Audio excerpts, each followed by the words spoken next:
Hello friends, welcome to connecting dots. So ఈరోజు మనం ఒక టాపిక్ డిస్కస్ చేసుకున్నాము.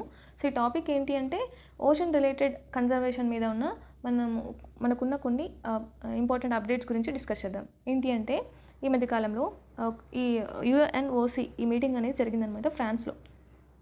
యుఎన్ఓసి మీటింగ్ అంటే యునైటెడ్ నేషన్ ఓషన్ కాన్ఫరెన్స్. ఈ యునైటెడ్ నేషన్ ఓషన్ కాన్ఫరెన్స్ అంటే ఏంటి అంటే ఎప్పుడు స్టార్ట్ అయింది, ఎందుకు స్టార్ట్ అయింది, ఇవన్నీ చూద్దాము. అలాగే UNCLOS united nation convention on law of seas, ఇది ఎప్పుడు స్టార్ట్ అయింది, ఎందుకు స్టార్ట్ అయింది. నెక్స్ట్ BBNJ అంటే beyond national biodiversity beyond national jurisdiction, ఇది ఫుల్ ఫామ్ అనమాట. ఇది కన్వెన్షన్ ఆఫ్ హై సీస్ అని కూడా అంటారు. సో ఈ మూడింటి గురించి ఒక అప్డేట్ ఉంది. సో అది మనం ఇప్పుడు అర్థం చేసుకోం. నెక్స్ట్ ఫస్ట్ ఏంటి అప్డేట్ ఏంటి అంటే రీసెంట్గా ఈ UNOC మీటింగ్ అనేది ఫ్రాన్స్లో జరిగిందనమాట. ఆ మీటింగ్లో మనకు ఒక ప్రపోజల్ వచ్చింది, అది BBNJ. ఈ ప్రాసెస్ దీని గురించి మాట్లాడారనమాట. ఏం మాట్లాడారు అంటే సెప్టెంబర్ 2025 కల్లా ఇది రాటిఫికేషన్ అవుతుంది అని చెప్పారనమాట. అసలు BBNJ అంటే ఏంటి, దాని గురించి మనం చూద్దాం. సో ఎందుకు ఇన్ని కన్వెన్షన్స్ ఎందుకు తీసుకోవాల్సి వచ్చింది ఈ ఓషన్ కన్జర్వేషన్ కోసము అంటే ఈ ఓషన్స్ అనేటివి 71% ఆఫ్ ఎర్త్ సర్ఫేస్ని కవర్ చేస్తాయంట. అలాగే 80% ఆఫ్ ఆల్ లైఫ్ ఫామ్స్ అనేటివి కూడా కవర్ చేస్తాయంట. ఈ 60% ఈ ఓషన్స్ ఏవైతే ఉంటాయో, టు బి ఎగ్జాక్ట్ అరౌండ్ 64% అనేది ఈ ఓషన్ అనేది ఏ కంట్రీ పరిధిలోకి రాదనమాట, ఇండిపెండెంట్గా ఉంటుంది. సో 64% ఉన్న ఓషన్కి ఒక కన్జర్వేషన్ అనేది, ఒక ఎఫర్ట్ అనేది ఉండాలి అనే ఉద్దేశంతో ఇలాంటి కన్వెన్షన్స్ అనేది తీసుకొస్తున్నాం అనమాట. మొత్తానికి ఎందుకు అంత ఇప్పుడు కన్వెన్షన్ తీసుకొచ్చి ఇంత ఫోకస్ ఎందుకు షిఫ్ట్ చేయాల్సి వచ్చింది అంటే ఓవర్ ఫిషింగ్ ఎక్కువ అవుతుందంట సముద్రాల్లో, అలాగే పొల్యూషన్ ఎక్కువ అవుతుందంట, పర్టికులర్గా ప్లాస్టిక్ పొల్యూషన్, అలాగే క్లైమేట్ చేంజ్ వల్ల కూడా ఎఫెక్ట్ అవుతుందంట బాగా ఓషన్ అనేది. నెక్స్ట్ డీప్ సీ మైనింగ్, ఇప్పుడు చూస్తున్నాం లాస్ట్ ఇయర్ అనుకుంటా ఇండియన్ ఓషన్లో కూడా సీబెడ్ అథారిటీ ఏదైతే ఉందో ఈ కన్వెన్షన్లో ఈ UNCLOSలో ఉన్న ఒక అథారిటీ అనమాట. అది ఇండియన్ ఓషన్లో ఈ డీప్ సీ మాడ్యూల్స్ ఏవైతే ఉన్నాయో వాటిని తవ్వుకోవడానికి ఇండియాకి పర్మిషన్ ఇచ్చిందనమాట. సో అలాంటి డీప్ సీ మైనింగ్ గురించి కూడా ఇవన్నీ దృష్టిలో పెట్టుకొని వీటిని కాపాడాలి అనే ఉద్దేశంతో ఏర్పాటైన కన్వెన్షన్స్ అనమాట ఇవి. సో ఇంటర్నేషనల్ కోఆపరేషన్ అనేది చాలా అవసరం ఇలాంటి మెరైన్ కన్జర్వేషన్, బయోడైవర్సిటీ కానీ, ఈక్విటీ కానీ, సస్టైనబిలిటీ కానీ కావాలి కాబట్టి. సో ఈ BBNJ ట్రీటీ అంటే ఏంటి అంటే ఈ BBNJ ట్రీటీ అనేది 2022లో నుంచి మనకి తీసుకొస్తున్నాం. అంటే 22లో టాక్స్ స్టార్ట్ అయినాయి అనమాట. 23లో మార్చ్లో దీన్ని రాటిఫికేషన్ కోసం పెట్టారు. కానీ ఇప్పటివరకు రాటిఫికేషన్ అవ్వలేదు. ఎందుకు అంటే ఎఫర్ట్లోకి అంటే కేమ్ ఇన్ టు ఫోర్స్ అంటారు కదా, ఇంకా ఫోర్స్లోకి రాలేదు, యాక్టివ్ అవ్వలేదు. ఎందుకు అంటే ఈ యాక్ట్ ఏదైతే ఉందో ఈ యాక్ట్ ఎఫర్ట్లోకి రావాలి, ఎఫెక్టివ్ అవ్వాలి అంటే 60 కంట్రీస్ అనేటివి సైన్ చేసి రాటిఫై చేయాలన్నమాట. మోర్ దెన్ 170 కంట్రీస్ సైన్ చేసినా కూడా ఇంకా 60 కంట్రీస్ రాటిఫికేషన్ చేయలేదన్నమాట. రాటిఫికేషన్ అంటే ఏంటి, త్రూ మన లెజిస్లేచర్ ఏదైతే ఉంటుందో సెంట్రల్లో, ఆ లెజిస్లేచర్లో ఈ బిల్ పాస్ చేసి రాటిఫై చేయాలన్నమాట. అది రాటిఫికేషన్ అంటే. సో మన అసెంబ్లీ, లోక్సభ, రాజ్యసభ ఉంది కదా, పార్లమెంట్. సో ఈ పార్లమెంట్ అనేది ఇంకా దీన్ని ఇలాని యాక్సెప్ట్ చేయలేదన్నమాట, పాస్ చేయలేదు. అది రాటిఫికేషన్ అంటే. ఇండియా ఇంకా సైన్ చేయలేదన్నమాట. నెక్స్ట్ ఈ biodiversity beyond national jurisdiction treaty ఏంటి అంటే ఈ హై సీస్ ట్రీటీ అని కూడా అంటారు. ఇది వచ్చి ఒక లీగలీ బైండింగ్ ఇంటర్నేషనల్ అగ్రిమెంట్ అనమాట. దేని కింద అంటే ఈ UNCLOS అనేది ఎప్పుడు ఏర్పడింది అంటే 1982లో. సో దీని గురించి నెక్స్ట్ చూద్దాం. ఇది 2023లో అడాప్ట్ చేసుకున్నా కూడా ఇంకా ఫోర్స్లోకి రాలేదు. ఎందుకంటే మెరైన్ బయోడైవర్సిటీని కాపాడడానికి ఈ బియాండ్ నేషనల్ జ్యూరిస్డిక్షన్ తర్వాత ఏవైతే ఉన్నాయో అక్కడ ఉన్న బయోడైవర్సిటీని కాపాడడానికి తీసుకొచ్చిన కన్వెన్షన్ అనమాట ఇది. ఏ ప్రొవిజన్స్ ఏమున్నాయి, కీ ప్రొవిజన్స్ ఏమున్నాయి దీంతో అంటే ఫస్ట్ ఆఫ్ ఆల్ ఈ మెరైన్ జెనెటిక్ రీసోర్సెస్ గురించి, అలాగే మెరైన్ ప్రొటెక్టెడ్ ఏరియాస్, ఇప్పుడు మన ల్యాండ్ పైన ఎలాగే ప్రొటెక్టెడ్ ఏరియాస్ ఉన్నాయో ఈ biosphere reserves, national parks, wild life sanctuaries ఇవైతే ఎలా ఉన్నాయో అలాగే సముద్రాల్లో కూడా ఒక మెరైన్ ప్రొటెక్టెడ్ ఏరియాస్ తీసుకురావాలి, క్రియేట్ చేయాలి అనేది ఒక ప్రపోజల్. అలాగే ఎన్విరాన్మెంటల్ ఇంపాక్ట్ అసెస్మెంట్, ఇప్పుడైతే ఏదైతే ఒక కంపెనీ పెడుతున్నారు లేదైతే ఇంకా ఏదైనా ఇండస్ట్రీ స్టార్ట్ చేస్తున్నారు అంటే ఎన్విరాన్మెంటల్ ఇంపాక్ట్ కంపల్సరీ కదా అసెస్మెంట్ అనేది. సో అలాగే ఓషన్లో కూడా ఏదైనా మనం ఇప్పుడే కదా అనుకున్నాము, ఇండియన్ ఓషన్లో అండమాన్ అండ్ నికోబార్ ఐలాండ్స్ దగ్గర ఇండియాకి ఆయిల్ దొరికింది అని. సో ఈ ఆయిల్ మనం ఎక్స్ట్రాక్ట్ చేసుకోవాలి అంటే అక్కడ ఏదైతే ఎన్విరాన్మెంట్ ఉందో అక్కడ ఇంపాక్ట్ ఎలా ఉంటుంది దానివల్ల అనేది అసెస్ చేయాలన్నమాట. నెగిటివ్ ఇంపాక్ట్స్ ఏమున్నాయో అని అసెస్ చేయాలి. ఇప్పుడు మనం ల్యాండ్ పైన మాత్రమే అసెస్ చేస్తున్నాము, అలాగే సముద్రాల్లో కూడా చేయాలా అనేది దీని ఉద్దేశం అనమాట. నెక్స్ట్ ఇన్స్టిట్యూషన్స్, ఈ COP అనేది ఒకటి తీసుకురావాలి. ఇంకా రాటిఫికేషన్ అవ్వలేదు, కేమ్ ఇన్ టు ఫోర్స్ అవ్వలేదు కదా. సో ఇప్పుడు COP కాన్ఫరెన్స్ ఆఫ్ పార్టీస్ అనేది కూడా దీనికి కూడా ఒక మెకానిజం ఉండాలి. అంటే ఇయర్ ఒక మీటింగ్ లాగా ఏర్పడి అందరు కూర్చొని మాట్లాడుకుంటారు కదా, ఏం చేయాలి, ఎట్లా చేయాలా అనేసి. అది సిఓపి అనమాట. ఆ సిఓపి కూడా ఈ బీబీఎన్జేకి ఏదైతే ఉందో ఈ బీబీఎన్జే కూడా ఒక సిఓపి ఏర్పడాలి, అది 2026 కల్లా ఏర్పడుతుంది అని చెప్తున్నారనమాట వీళ్ళు. ఇది ఒక సైంటిఫిక్ బాడీ ఉండాలి. ఇప్పుడు ఇంపాక్ట్ అసెస్మెంట్ చేస్తున్నాము, ఇది కరెక్టా తప్ప అని ఎలా తెలుస్తుంది? ఇలాంటి ఒక సైంటిఫిక్ బాడీ ఉంటే దాన్ని అనలైజ్ చేస్తుంది కదా, ఆ రిపోర్ట్ని ఏదైతే కంట్రీస్ రిపోర్ట్స్ ఇస్తాయో ఆ రిపోర్ట్స్ని అనలైజ్ చేస్తుంది, మళ్ళీ ఇది వెరిఫై చేసుకుంటుంది. సో అలాగే ఏదైతే క్లియరింగ్ హౌస్ మెకానిజమ్స్ ఉన్నాయి, ఇప్పుడు ఇంటర్నేషనల్ సీబెడ్ అథారిటీ ఉంది, అది అన్ని కంట్రీస్కి ఏదైతే మన బియాండ్ నేషనల్ జ్యూరిస్డిక్షన్లో ఉంటాయో అక్కడ ఈ సీబెడ్స్ లో ఉన్న మినరల్స్ తవ్వుకోవడానికి పర్మిషన్ ఇస్తుంది. సో అలాగే ఇలాంటి ఒక క్లియరింగ్ హౌస్ మెకానిజంని కూడా ఈ ట్రీటీకి కూడా ఈ అగ్రిమెంట్కి కూడా మనం ఏర్పాటు చేసుకోవాలి అనేది ఒక ప్రపోజల్ అనమాట. ఇవి కీ ప్రపోజల్. ఏది దీంతో ఏమేమి చేయాలనుకుంటున్నారు అనేది ఇవి, ఈ బీబీఎన్జే వల్ల ఏమేమి చేయాలనుకుంటున్నారు అనేది. నెక్స్ట్ సిగ్నిఫికెన్స్ అంటే ఏంటి అంటే ఈ 30/30 టార్గెట్స్. మీరు కున్మింగ్ మాంట్రియల్ ప్రోటోకాల్ చూస్తుంటే బయోడైవర్సిటీ ఫ్రేమ్వర్క్ కింద, సో దాంతో ఉంటుంది 30/30 టార్గెట్ అని. 30% ఆఫ్ ఎకోసిస్టమ్ని ఓషన్స్ని 2030 కల్లా రివైవ్ చేసుకోవాలి అనేసి. సో అలాంటిది ఇది కూడా ఓషన్స్లో. నెక్స్ట్ ఈ గ్యాప్ ఏదైతే ఉందో అన్క్లాస్లో ఈ బయోడైవర్సిటీ కన్జర్వేషన్కి సో ఆ గ్యాప్ని ఫిల్ చేయడానికి, అలాగే ఈక్విటీని ప్రమోట్ చేయడానికి, సో దట్ బెనిఫిట్స్ అనేటివి అందరికీ యాక్సెసిబుల్గా ఉంటాయి అనేసి. ఈ లీగల్ గ్యాప్ ఇన్ అన్క్లాస్ అనేది నెక్స్ట్ మనం మళ్ళీ చూద్దాము, ఎక్స్ప్లెయిన్ చేస్తాను నేను అది కూడా. నెక్స్ట్ అన్క్లాస్ చూద్దాం. అన్క్లాస్ అంటే ఏంటి అంటే united nation convention on law of seas. So ఈ కన్వెన్షన్ ఏంటి అంటే ఇది ఒక ఫ్రేమ్వర్క్ లాగా అనమాట, అగ్రిమెంట్ లాగా, లీగల్లీ బైండింగ్ టర్మ్ అనమాట ఇది ఫ్రేమ్వర్క్. ఇది ఎప్పుడు స్టార్ట్ అయిందంటే 1982లో సైన్ చేయడానికి తీసుకున్నారనమాట. కానీ ఇది 1994లో ఎఫెక్ట్లోకి వచ్చింది. ఎందుకు ఇంత గ్యాప్ వచ్చింది? 12 years ఆఫ్ గ్యాప్ ఎందుకు వచ్చింది అంటే ఇది కూడా అంత సేమ్. ఇది ఒకవేళ ఈ అగ్రిమెంట్ ఏదైతే ఉందో అది ఎఫెక్ట్లోకి రావాలి అంటే 60+ కంట్రీస్ అనేటివి రాటిఫై చేయాలి, అలాగే 1 year గ్యాప్ ఉండాలి. అంటే 60 కంట్రీస్ రాటిఫై చేసిన తర్వాత 1 year గ్యాప్ తర్వాత ఇది ఎఫెక్ట్లోకి వస్తుంది. కాబట్టి ఇది 1994 అంటే 12 years గ్యాప్ పట్టింది ఈ కంట్రీస్ అని రాటిఫై చేయడానికి. సో అదనమాట ఇది. దీన్ని ఈ అన్క్లాస్ అనేది ఏంటి అంటే కాన్స్టిట్యూషన్ ఆఫ్ ఓషన్స్ అని కూడా అంటారనమాట. సో నెక్స్ట్ ఏంటి, ఈ మ్యారిటైమ్ జోన్స్ ఏవైతే ఉన్నాయో మనకు కాంటినెంటల్ షెల్ఫ్ అని, ఎక్స్క్లూజివ్ ఎకనామిక్ జోన్ అని, టెరిటోరియల్ వాటర్స్ అని ఇవన్నీ అంటాం కదా, ఇవన్నీ కూడా అకార్డింగ్ టు దిస్ లా, ఈ లా వల్లనే ఈ కాన్స్టిట్యూషన్ ఆఫ్ ఓషన్స్ ద్వారానే డిఫైన్ చేశారనమాట. ఏమేమి డిఫైన్ చేశారు అంటే టెరిటోరియల్ వాటర్స్ అంటే ఇప్పుడు ఇండియా ఉంది కదా, ఇండియాకి కోస్ట్ నుంచి 12 నాటికల్ మైల్స్ ఏవైతే ఉన్నాయో ఇవి సావరిన్ వాటర్స్ అనమాట. అంటే ఇండియాకి పూర్తి సర్వాధికారాలు ఉంటాయన్నమాట. నెక్స్ట్ ఈ కంటిగ్యూస్ జోన్ అంటే ఇక్కడ నుంచి 12 నాటికల్ మైల్స్ అంటే ఇక్కడ నుంచి 24 నాటికల్ మైల్స్ అనేటివి.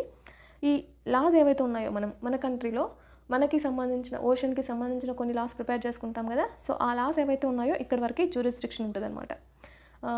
ఎవరైనా బయట నుంచి రావాలి అంటే పాస్పోర్ట్ వెరిఫికేషన్ ఇవన్నీ ఉంటాయి కదా, సో అవన్నీ కూడా ఇండియన్ లాస్ ప్రకారమే జరుగుతాయి. ఈ ట్రేడ్ కానీ కామర్స్ కానీ ఇవన్నీ కూడా ఇండియా లా ప్రకారమే ఉంటాయి. 24 నాటికల్ మైల్స్ వరకు మనకి జ్యూరిస్డిక్షన్ ఉంటుంది అనమాట.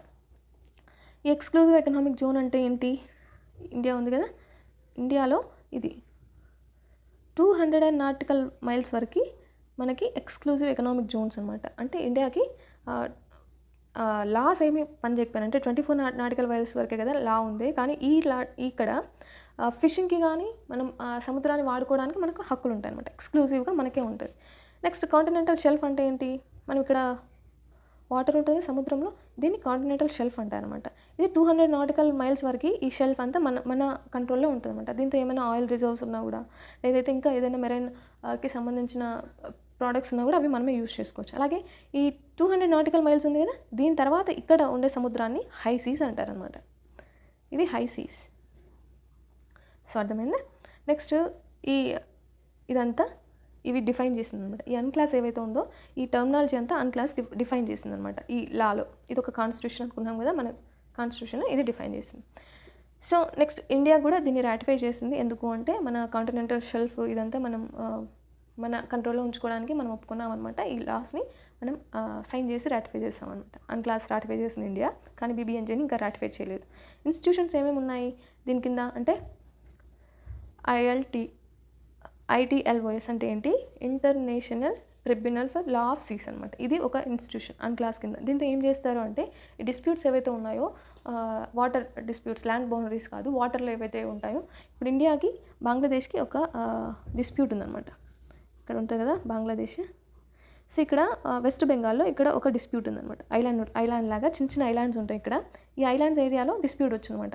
అప్పుడు ఇండియా ఏమో ఇట్లా ఉండాలి మీ బౌండరీ అని చెప్తుంది, బంగ్లాదేశ్ ఏమో ఇట్లా ఉండాలి మీ బౌండరీ అని చెప్తుంది. ఇప్పుడు ఏమైంది, ఇండియా బంగ్లాదేశ్ ఇద్దరు కలిసి ఈ డిస్ప్యూట్ రెజల్యూషన్ మెకానిజం దగ్గరికి వెళ్ళారు. అప్పుడు ఇది ఏం చేసిందంటే బంగ్లాదేశ్కి ఫేవర్గానే జడ్జ్మెంట్ ఇచ్చింది. కానీ ఇండియా ఒప్పుకుంది, ఎందుకంటే ఇండియా ఒక రూల్స్ బేస్డ్ వరల్డ్ని ఫాలో అవ్వాలనుకుంటుంది కాబట్టి ఒప్పుకుంది ఇండియా. సో అది ఒక ఎగ్జాంపుల్ అనమాట. నెక్స్ట్ ఐఎస్ఏ అంటే ఏంటి, ఇంటర్నేషనల్ సీబెడ్ అథారిటీ అనమాట. ఇప్పుడు అనుకున్నాం కదా, ఇండియన్ ఓషన్లో కొంచెం ఒక పార్సల్ ఆఫ్ ల్యాండ్ని ఇండియాకి అలాట్ చేస్తుంది అనమాట ఇంటర్నేషనల్ సీబెడ్ అథారిటీ అనేది.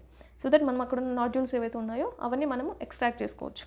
నెక్స్ట్ ఇది కూడా కాంటినెంటల్ షెల్ఫ్కి సంబంధించిన క్లెయిమ్స్ ఏవైతే ఉన్నాయో ఆ డిస్ప్యూట్స్ అన్ని మేనేజ్ చేస్తూ ఉంటుంది. ఇవి 3 ఈ యూఎన్ అన్క్లాజ్లో ఉన్న ఆ కింద ఆ జ్యూరిస్డిక్షన్లో ఏర్పడిన కొన్ని ఇన్స్టిట్యూషన్స్ అనమాట. నెక్స్ట్ లిమిటేషన్స్ ఏమన్నా ఉన్నాయి అంటే, ఇప్పుడు మనం చూసాం కదా ఈ టర్మినాలజీ అంతా ఈ అన్క్లాస్ కింద డిఫైన్ చేశారు అనేసి. ఇప్పుడు ఇక్కడ 200 నాటికల్ మైల్స్ వరకు జ్యూరిస్డిక్షన్ ఏముంటుంది, ఈ అన్క్లాస్ కింద జ్యూరిస్డిక్షన్ ఉంది. కానీ బియాండ్ 200 నాటికల్ మైల్ కింద తర్వాత ఏ ట్రీటీ లేదనమాట, అక్కడ ఏం చేయాలి ఏం చేయకూడదు అనేసి. అక్కడ కూడా ఒక జ్యూరిస్డిక్షన్ ఏర్పడడానికి ఇదే అనమాట ఒక డ్రాబ్యాక్. ఈ డ్రాబ్యాక్ని గ్యాప్ని ఫిల్ చేయడానికి ఇప్పుడు మనం తీసుకొచ్చిన ఈ బీబీఎన్జే దీని ద్వారా ఏర్పడిన లా, అంటే దీనివల్ల కొంచెం ఒక డ్రాబ్యాక్ ఉంది, ఆ గ్యాప్ని ఫిల్ చేయడానికి ఇప్పుడు తీసుకొచ్చిన ట్రీటీ అనమాట. నెక్స్ట్ ఏంటి, యుఎన్ఓసి గురించి చూద్దాం. యుఎన్ఓసి అనేది 2017లో ఫామ్ చేశారనమాట. 2017లో ఎందుకు ఫామ్ చేయాల్సి వచ్చింది, ఇంతకుముందు ఎందుకు లేదు? ఈ ఓషన్ గురించి 1994లోనే అన్క్లాస్ వచ్చింది కదా.